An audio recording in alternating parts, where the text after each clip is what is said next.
Chapter 5. Baba's return with Chand Patil's marriage party, welcomed and addressed as Sai, contact with other saints, his attire and daily routine, the story of the Padukas, wrestling bout with Mohideen and change in life, turning water into oil, the pseudo-guru Jawaharlal. Return with Chand Patil's marriage party. As hinted in the last chapter, I shall now describe first how Sai-Baba returned to Shirdi after his disappearance. They lived in the Aurangabad district in a village called Dhu, a well-to-do Mohammedan gentleman by name Chand Patil. While he was making a trip to Aurangabad, he lost his mare. For 2 long months, he made a diligent search, but could get no trace of the lost mare. After being disappointed, he returned from Aurangabad with a saddle on his back. After travelling 4 kos and a half, he came on the way to a mango tree under the foot of which sat a fakir.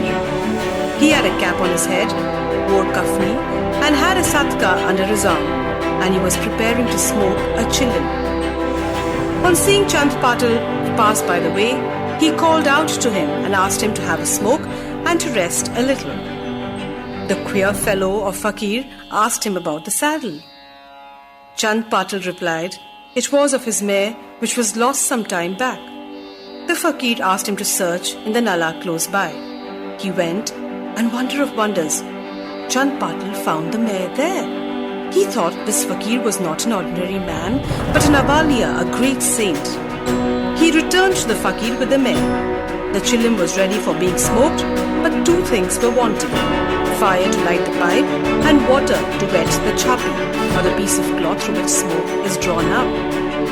The fakir took his prong and thrust it forcibly into the ground, and out came a live ember which he put on the pipe. Then he dashed the satka on the ground from where water began to ooze. The chapi was wetted with that water, wrung out and wrapped around the pipe. Thus, everything being complete, the fakir smoked the chilim and then gave it also to Chand Patil. On seeing all of this, Chand Patil was wonder-struck. He requested the fakir to come to his home and accept his hospitality. Next day, he went to Patil's house and stayed there for some time. Patil was a village officer of Dhu. His wife's brother's son was to be married and the bride was from Shirdi. So Patil made preparations to start for Shirdi for the marriage. The fakir also accompanied the marriage party. The marriage went off without any hitch. The party returned to Dhu, except the fakir, who stayed back in Shirdi and remained there forever. How the fakir got his name Sai. When the marriage party came to Shirdi, it alighted at the foot of a banyan tree in Bhagat Mahal's Pati's field near Khandoba's temple. The carts were loosened in the open courtyard of Khandoba's temple, and the members of the party descended one by one, and the fakir also got down. Bhagat Mahal Sapati saw the young fakir getting down and accosted him, Ya Sai, which means, welcome Sai. Others also addressed him as Sai, and from then he became Sai-Baba. Contact with other saints. Sai-Baba began to stay in a deserted masjid. One saint named Devi Das was living in Shirdi for many years before Baba came there. Baba liked his company and stayed with him in the Maruti temple in the Chavdi, and sometimes he lived alone. Then another saint by the name Janki Das also came there. Baba spent most of his time in talking with him, or Janki Das went to Baba's residence. So also in Vaishya household, a saint from Puntambe by name Gangagir always frequented Shirdi. When he first saw Sai Baba carrying pitchers of water in both hands for watering the garden, he was amazed and said openly, Blessed is Shirdi that it got this precious jewel. This man is carrying water today, but he is not an ordinary fellow. As this land was fortunate and meritorious, it secured this jewel. Another famous saint by name Anandnath of Yavala Mutt, a disciple of Akalkot Maharaj, came to Shirdi with some people. And when he saw Sai Baba, he said openly, This is a precious diamond in reality. Though he looks like an ordinary man, he is not an ordinary stone. He is a diamond. You will realize this in the near future. Saying this, he returned to Yavala. This was said while Sai Baba was still a youngster. Baba's dress and daily routine. In his young days, Sai Baba grew hair on his head, never had his head shaved. He dressed like an athlete. When he went to Rahata, which is about 3 miles from Shirdi, he brought with him small plants of marigold, jai and jui, and after cleaning, he planted and watered them. A devotee by name Vaman Tatya supplied him daily with 2 unbaked earthen pitchers. With these, Baba himself used to water the plants. He drew water from the well and carried the pitchers on his shoulder. In the evening, the pitchers were kept at the foot of the neem tree. As soon as they were placed there, they would break, as they were made of raw earth and not baked. Next day, Tatya would supply him with 2 fresh pitchers. This course went on for 3 years, and with Sai Baba's toil and effort, there grew a garden. On this site at present stands the big mansion Samadhi Mandir of Baba, which is now frequented and used by so many devotees. The story of Padukas under the neem tree. A devotee of Akalkot Maharaj by name Bhai Krishnaji Alibagkar worshipped the photo of Akalkot Maharaj. He once thought of going to Akalkot, which is in Solapur district, take the darshan of the Padukas of the Maharaj and offer his sincere prayer there. But before he could go there, he got a vision in his dream. Akalkot Maharaj appeared in the vision and said to him, "Now Shirdi is my resting place. Go there and offer your worship." So Bhai changed his plan and came to Shirdi, worshipped Baba, stayed there for 6 months and was very happy. As a reminiscence of this vision, he prepared the Padukas and installed them on an auspicious day of Shravan in 1912 AD under the neem tree with due ceremonies and formalities, which was conducted by Dada Kelkar and Upasini. One Dikshit Brahmin was appointed for worship and the management was entrusted to devotee Sagun. Complete version of the same story. Mr. B.V. Dev, retired Mamlatdar of Thana and a great devotee of Sai Baba, made inquiries about this matter with Sagun Meru Naik and Govind Kamlakar Dikshit, and he has published a full version of the Padukas in Sai Leela. It runs as follows. In 1834 Shaka, which is 1912 AD, one Dr. Ram Kothare of Mumbai came to Shirdi for Baba's darshan. His compounder and his friend Bhai Krishnaji Alibagkar accompanied him.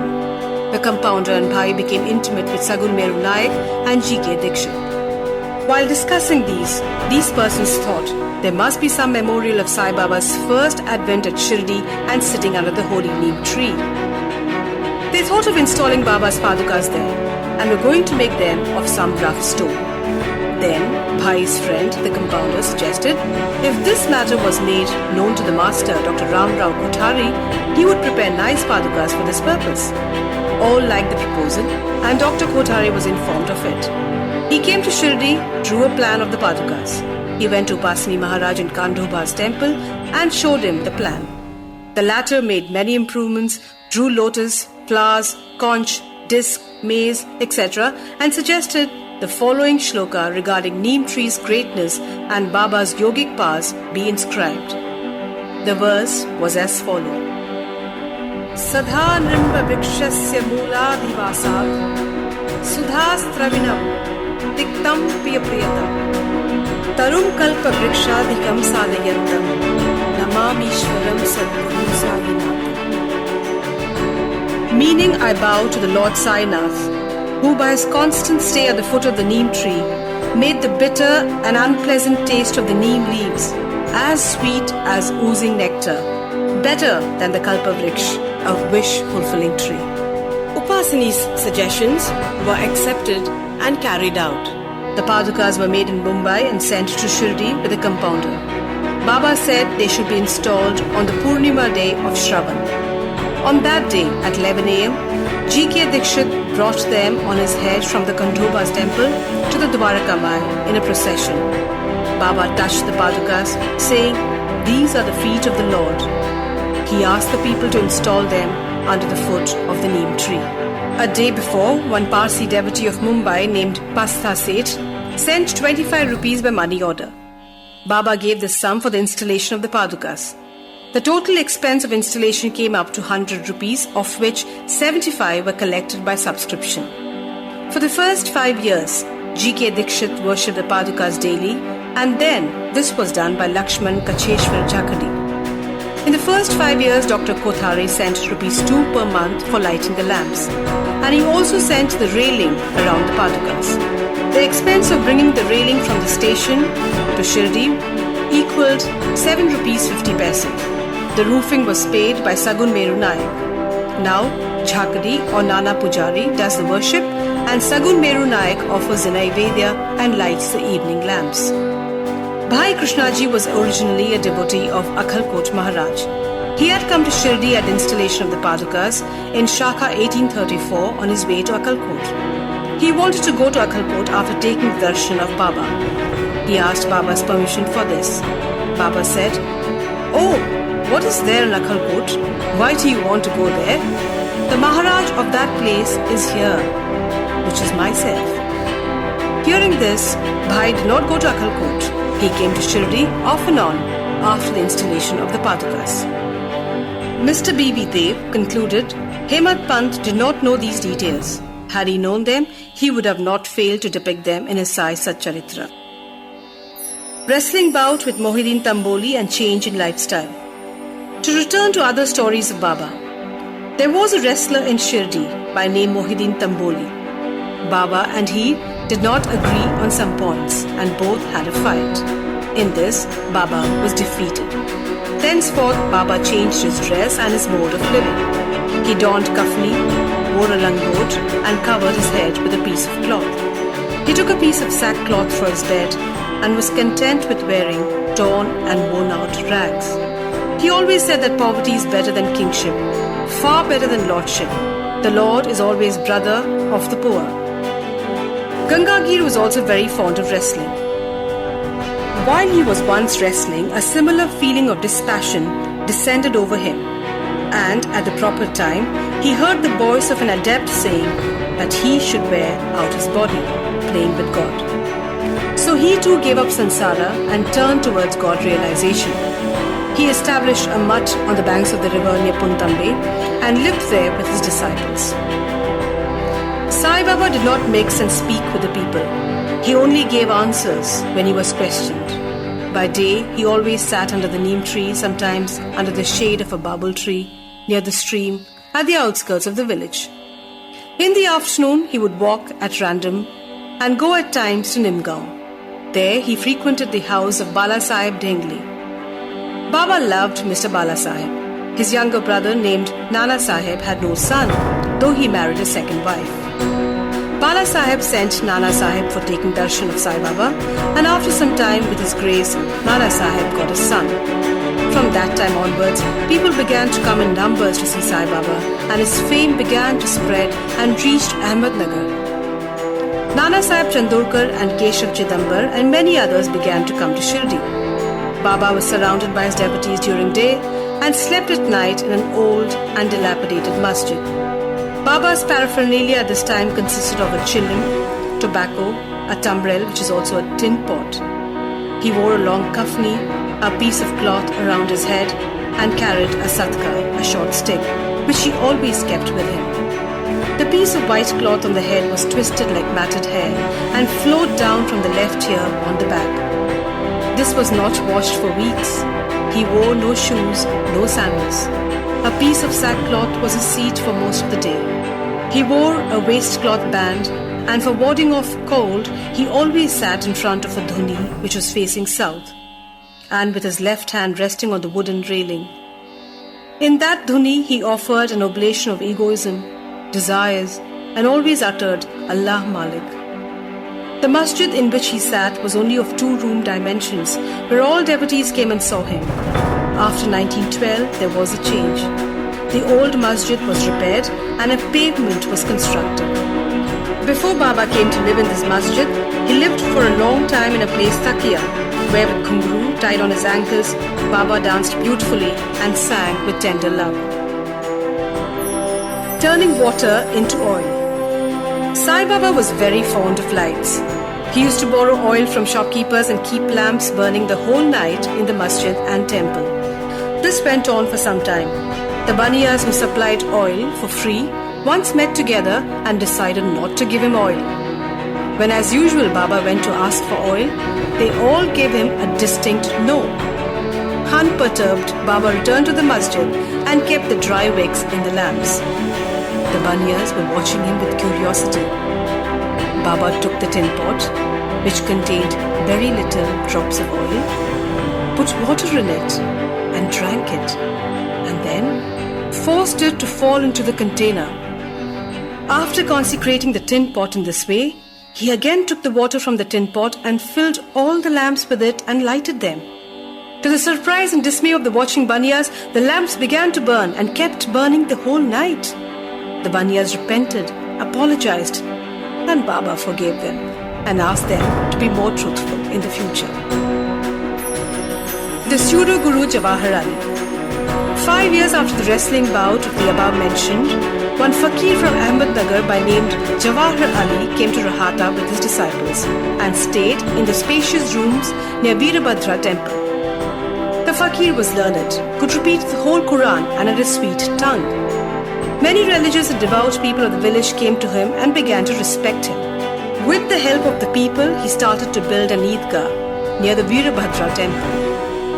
There was some quarrel about this affair, on account of which Jawahar Ali had to leave Rahata. Then he came to Shirdi and lived in the masjid with Baba. People were captured by his sweet talk and he began to call Baba his disciple. Baba did not object. He consented to be his chela. Then both Guru and chela decided to return to Rahata and live there. The Guru never knew his disciple's worth, but the disciple knew the shortcomings of the Guru. Still, he never disrespected him, observing carefully his duties. He even served the master in various ways. They used to come to Shirdi off and on, but their mainstay was in Rahata. The loving devotees of Baba in Shirdi did not like that Baba should stay away from them in Rahata, so they went in a deputation to bring Baba back to Shirdi. When they met Baba near the Eidgah and told the purpose for which they had come, Baba said to them, the fakir was an angry, ill-tempered fellow.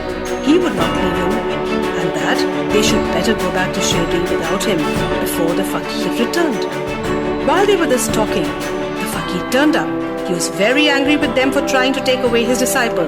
There was some hot discussion and altercation, and it was finally decided that both the Guru and the Chela should return to Shirdi. And so they returned and lived in Shirdi for a long time. But after a few days, the Guru was tested by Devidas and he was found wanting.